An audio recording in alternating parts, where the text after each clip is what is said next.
अस्सलाम वालेकुम। कैसे हैं आप सब लोग? आई होप आप सब बिल्कुल ठीक होंगे। अल्हम्दुलिल्लाह मैं भी बिल्कुल ठीक हूँ। तो जी वापसी जाने की तैयारी है और ये कपड़े मैंने आप लोगों को पहले दिखाए थे, बच्चों के एथनिक से लिए थे और मेरा ये वेलवेट का टू पीस है जो मैंने लाइमलाइट से लिया था। तो सर्दी है, चलो यही पहन के चलते हैं और बच्चों के भी मोटे हैं कपड़े तो ये ज़रा सही रहेंगे। सामान ना मैंने एक दिन रात को ही पहले रेडी करके साइड में सब रख दिया था, क्योंकि जब मैं अकेले ट्रैवल करती हूँ ना तो मुझे बड़ी टेंशन होती है सामान की, पासपोर्ट की, कोई चीज़ रह ना जाए, कुछ मिस ना हो जाए, क्योंकि बच्चों का साथ होता है, बच्चे अलग तंग करते हैं सफ़र में। तो एक दिन पहले ही ना मैंने सारा सामान वगैरह सेट करके पासपोर्ट वगैरह सब चीज़ें निकाल के सब तैयारी कर ली थी, क्योंकि कुछ चीज़ रह गई फिर बड़ा मसला होना है। असद होते ना साथ, तो मुझे ना पासपोर्ट और सामान की बिल्कुल भी ना फ़िक्र नहीं होती। यहाँ पे जी सबको अल्लाह हाफ़िज़ कह के हम नीचे आ गए थे और सामान वगैरह सब गाड़ी में सेट हो रहा था हमारा।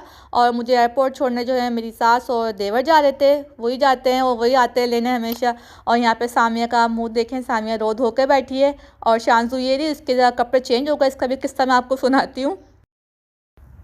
शांजू को जैसे ही मैं कपड़े पहनाने लगी ना, इसको गला ही नहीं आ रहा था, मतलब कोशिश भी नहीं करने दी इसने कि मैं थोड़ा सा ट्राई कर लूँ तो उसको आ जाए। इसने यो रोना डाला है, फिर मैंने जल्दी से ना दूसरे कपड़े निकाले और उसको पहनाए कि चलो देर हो रही है, इसके चक्कर में मैं और लेट ना हो जाऊँ, क्योंकि आपको पता है कराची का ट्रैफिक कितना होता है, उसके लिए हमें पहले ही पहुँचना था। और यहाँ पे जी पहुँच गए डिपार्चर वाली साइड पे, पहले चेकिंग होगी फिर एयरपोर्ट के अंदर एंट्री होगी।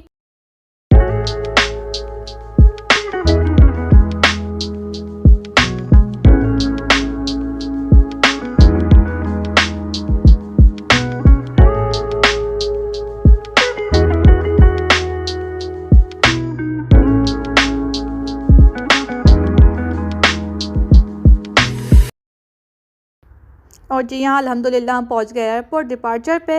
अब यहाँ पे बस गाड़ी पार्क करेंगे और सामान वगैरह रख लेंगे। आपको पता है ऊपर ही पार्किंग बिल्कुल भी नहीं करने देते, बस आप लोग अपने पैसेंजर को छोड़ो, उनका सामान दो और वापस भागो, वरना वो आपकी गाड़ी ले जाते हैं।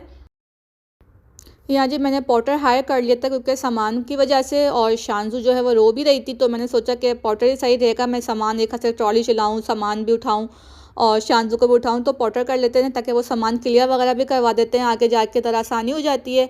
और जी फिर हम यहाँ पे बोर्डिंग के लिए आ गए थे। मेरी सीट तो बुक थी, नंबर वगैरह बुक था, बस बोर्डिंग पास लेने थे यहाँ से।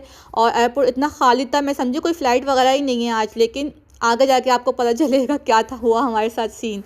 तो खैर यहाँ पे सामिया जा रही है जल्दी जल्दी, इतनी कोई ओवर एक्साइटेड हो गई थी, इसका अजीब ही है ना, मतलब घर से रोती हुई आएगी, सबको छोड़ कर जा रही हूँ और एयरपोर्ट आते के साथ ही ना इतना खुश हो जाएगी कि भाई मैं तो अपने घर जा रही हूँ, अपने बाबा के पास जा रही हूँ, अपने घर जा रही हूँ, मुझे अपना घर याद आ रहा है। एयरपोर्ट पर आकर ना इसकी सारी मेमोरी वापस आ जाती है।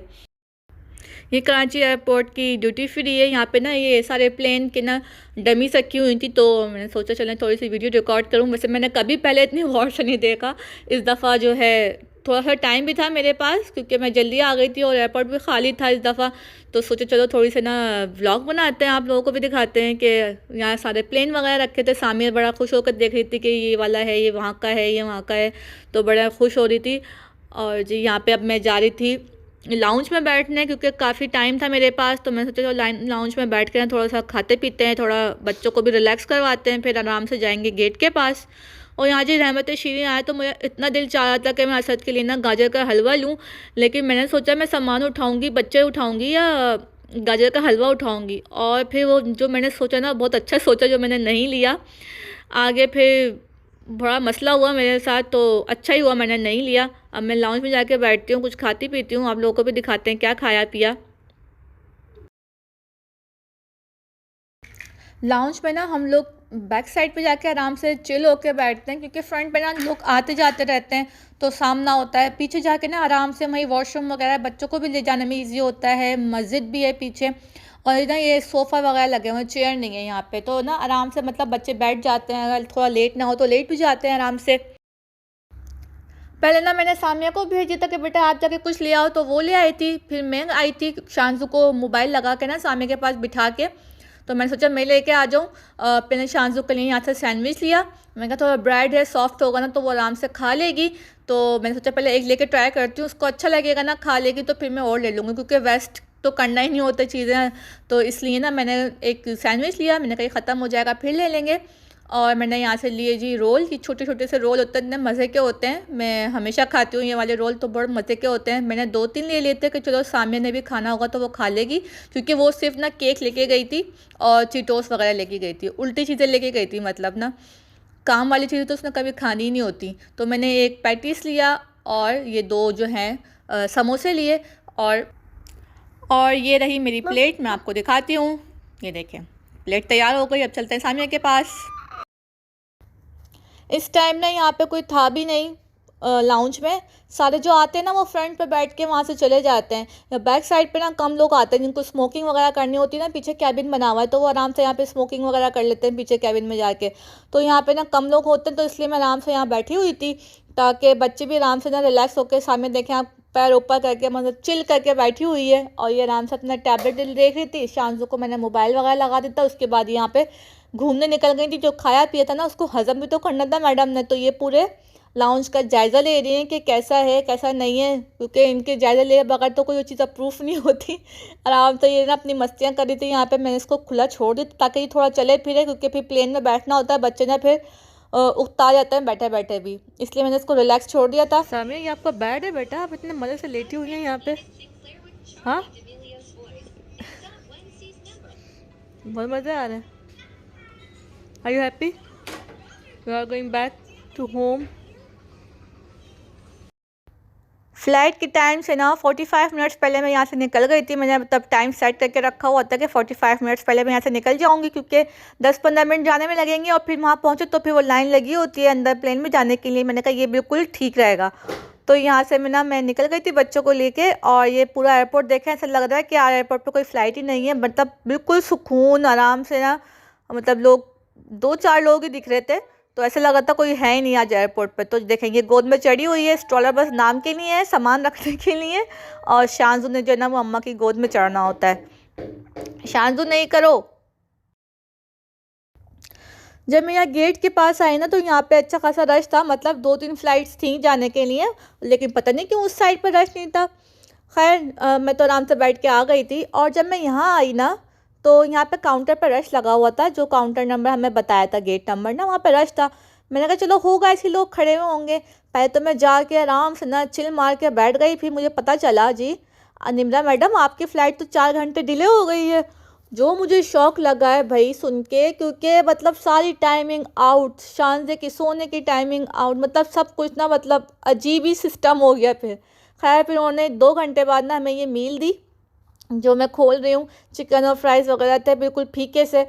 तो मतलब हालत मेरी बुरी हो गई, क्योंकि शानजे भी ना फिर अपने टाइम पे सो गई थी, और प्लेन के टाइम पे उसने जागना था। सबसे बड़ी टेंशन तो मुझे ये थी कि प्लेन में क्या होगा मेरा। तो मैं बच्चों को मस्जिद में लेके बैठ गई थी। और उसके बाद जी ये 4 घंटे डिले होने के बाद ये प्लेन साहब पहुंच गए थे। अब पता नहीं क्या उसको इशू था, हो जाता है 10 साल में, मेरे साथ फर्स्ट टाइम हुआ है ऐसा।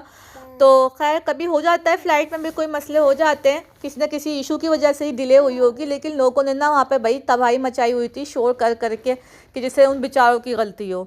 उसके बाद ना यहाँ पे सारे खड़े हो गए थे प्लेन में जाने के लिए। मैं तो भाई आराम से बैठ गई थी। मैंने कहा भाई मैं तो नहीं जा रही, मैं तो सबसे एंड में जाऊँगी, क्योंकि मेरी बच्ची ने ना रोना शुरू कर देना है फिर, और ना किसी को कोई प्रॉब्लम नहीं होगी, मुझे ही प्रॉब्लम होगी सबसे ज़्यादा बच्चे को हैंडल करने में।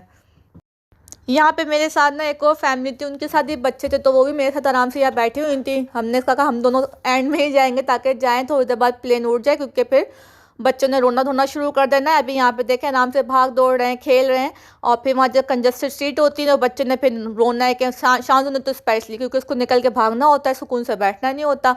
और जी इसलिए मैं गई नहीं है एंड तक। 4 घंटे फ्लाइट डिले होने से ना 2-4 नुकसान तो मुझे हुए। वो ये कि बच्चों के टैबलेट और मोबाइल की भी चार्जिंग वगैरह ख़त्म हो गई थी, क्योंकि वो बच्चे क्या करते हैं वहाँ पे, खेल रहे थे। मस्जिद में जाके बैठ गए तो उन्होंने मोबाइल और टैबलेट ही देखना था, तो वो देखते रहे, और फिर चार्जिंग ख़त्म हो गई। अब मैंने कहा मैं प्लेन में शांजू को क्या दिखाऊंगी, क्योंकि उसके बगैर तो बिल्कुल भी नहीं बैठेगी।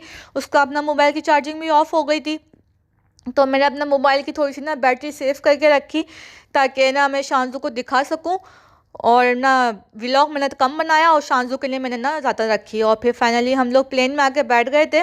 और प्लेन भी ना फिर जो उन्होंने टाइम बताया था ना डिले होने के बाद, उसी पे अल्हम्दुलिल्लाह वो था। और अगर और मज़ीद लेट हो जाता ना निम्ना ने तो वहाँ रोने डाल देने थे, क्योंकि मेरी ना बस हो गई थी 4 घंटे इंतज़ार कर करके ना।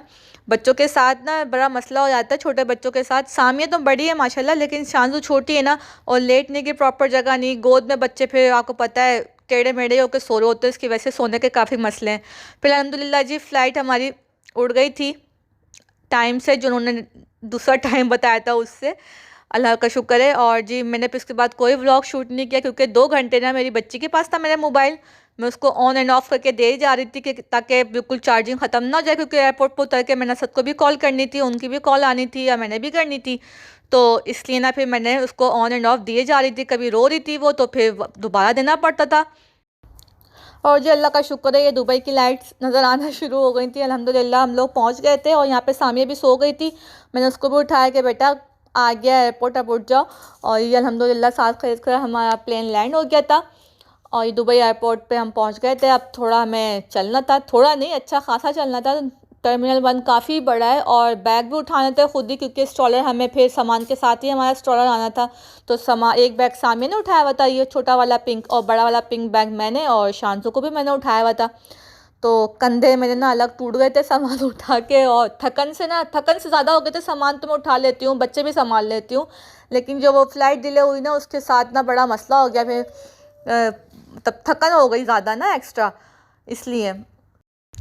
जब मैं यहाँ बेल्ट पे आई ना सामान लेने के लिए, तो मेरा सामान ही नहीं आ रहा था। मतलब जाते वक्त भी मेरे साथ यही हुआ था, मेरा सामान नहीं आ रहा था कराची एयरपोर्ट पे। और दुबई एयरपोर्ट पे भी यही हुआ कि मेरा सामान ही आके नहीं दे रहा था। इतने घंटों बाद ना मेरा सामान आया, और शान से अलग रो रही थी नींद के लिए। और फिर अल्लाह का लाख लाख शुक्र है, फिर 1 घंटा वेट करने के बाद मेरा सामान आया। और फिर मैं यहाँ बाहर निकल गई थी, क्योंकि असद भी आ गए थे। बस ऐसा लग रहा था बस मुझे बेड मिल जाए और मैं उस पर गिर के ना सो जाऊँ। और अभी मुझे अबू धाबी का सफ़र भी करना था। तो खैर फिर यहाँ निकले, सामिया अपने बाबा से मिलेगी। आई होप आप लोगों को अच्छा लगा होगा आज का व्लॉग। तो प्लीज़ लाइक कीजिएगा, सब्सक्राइब कीजिएगा मेरे चैनल को। अल्लाह हाफिज़।